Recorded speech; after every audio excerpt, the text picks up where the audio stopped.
I was taking some time yesterday to watch the anime called Evangelion, which is a pretty good, albeit somewhat depressing mecha anime. In it, they mention this thing called the Hedgehog's Dilemma, which I decided to look into because it seemed like it was something worth learning. Once I figured out what it was, I started to see how it was manifested in today's society, which is what I wanted to share with you all in this video. So, without further ado, let's begin. The hedgehog's dilemma is a metaphor for human intimacy, which goes as follows. There are two hedgehogs that have to brave the cold weather for a night. They attempt to cuddle together since they could keep each other warm that way. However, the closer they get to each other, the more their spines hurt each other. Though they both want to have a reciprocal relationship, it is impossible because they cannot avoid hurting each other in the process. This can be extrapolated to human behavior within intimate relationships.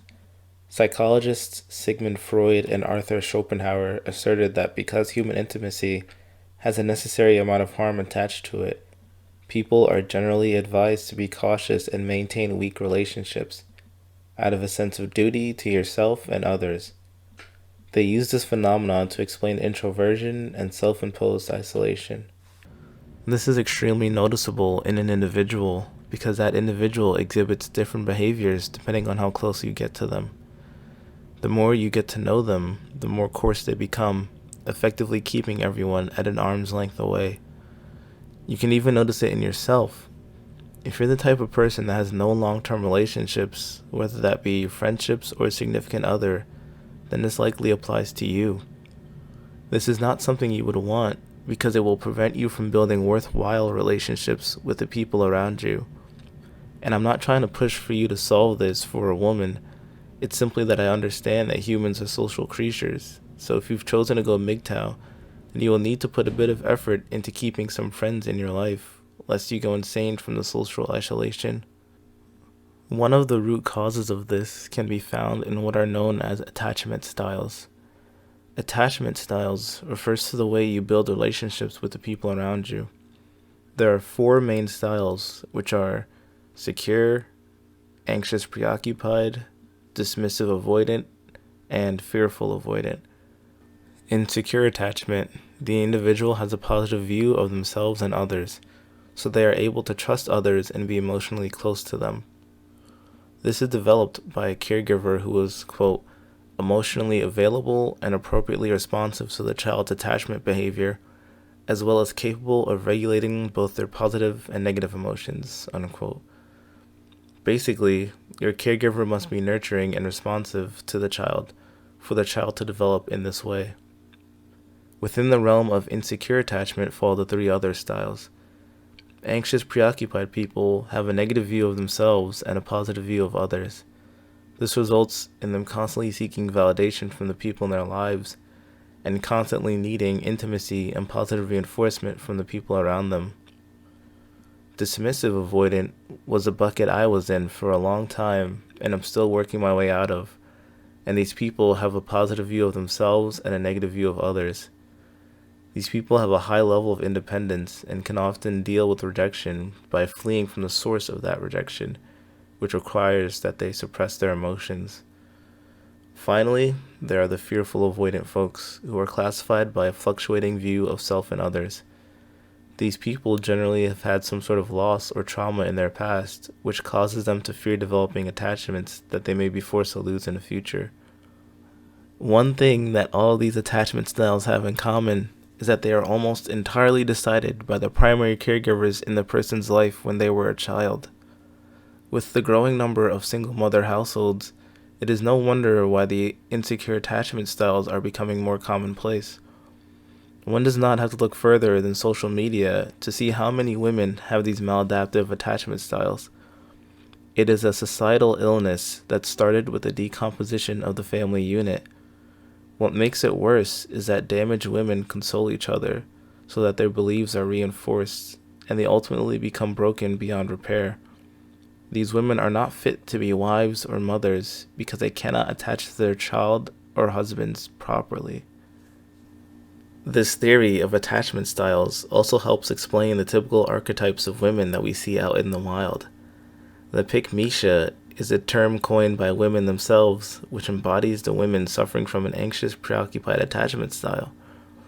They want the validation of any man they can get because they did not get any positive affirmation from their upbringing. They are essentially the simps of the female world. Next up are the women that say dumb shit like, women need a man like a fish needs a bicycle. These capital F feminists think that they are the cream of the crop and deserve nothing but the highest caliber of men. Their self-image is far too high, so they become narcissists. This is characteristic of the dismissive avoidance style, and if you need any more examples of this, simply visit the biohazard that is r/female dating strategy. If you had any doubts about female nature, that sub will sober you up, I guarantee it. Finally, there are the women who are conceited with low self-esteem. These girls are socially anxious and self-destructive women who share the fearful avoidant attachment style. They are also bipolar, at least in my experience, so make of that what you will. With these three categories of women making up the majority of the dating market, with the other small fraction, of course, being overweight or single mothers, it is no wonder why so many men are refusing to, quote, be a man and get married. What is there to gain from a woman who hasn't developed mentally enough to be able to foster a positive environment for a child? Best case scenario, the child will likely have to grow up with two parents that resent each other, but stay together because of the child, thus making the child feel like a burden. At worst, they get divorced and the child has to live with an abusive single mother that never attached to him or her, thus repeating the cycle all over again. It's an overall shit show for every party involved, so it isn't unreasonable to just not show up. It still boggles my mind how many people still try to shame men back onto the plantation. These people do not give a flying fuck about the men that they're pushing into the slaughterhouse. I honestly couldn't tell you what their end goal is either. What, is it to have more children raised in broken homes to make the problem worse? Or how about financially demolishing men in court so they can never stand on their own 2 feet? Oh, and be sure to increase their chances of suicide while you're at it. These people honestly disgust me because they are well aware of the risks, but because it is not them suffering, they just wave their hands and just say, fuck it. What you could do instead is find people who are worth keeping in your life, then remember not to be afraid to attach to them. Building a connection with someone will most likely make you a happier person, so be sure to do that every now and then. However, make sure they do not have any ulterior motives. If they only befriend you after you have achieved your goals, or have some sort of prerequisite conditions for you, then let your quills keep them at an arm's length away. These people do not care about you. They do not have your best interests at heart, and thus are disposable. Remember, success depends on knowing what to avoid just as much as it relies on knowing what to do. And with that, I think I'll stop there. Let me know what you think of this theory. I think it does explain the prevalence of shitty relationships, and that includes men and women. After all, we know that most men will discard any friends necessary to even get a whiff of some pussy. It's honestly pathetic. But yeah, like and subscribe if you want more content like this. And as always, stay prosperous.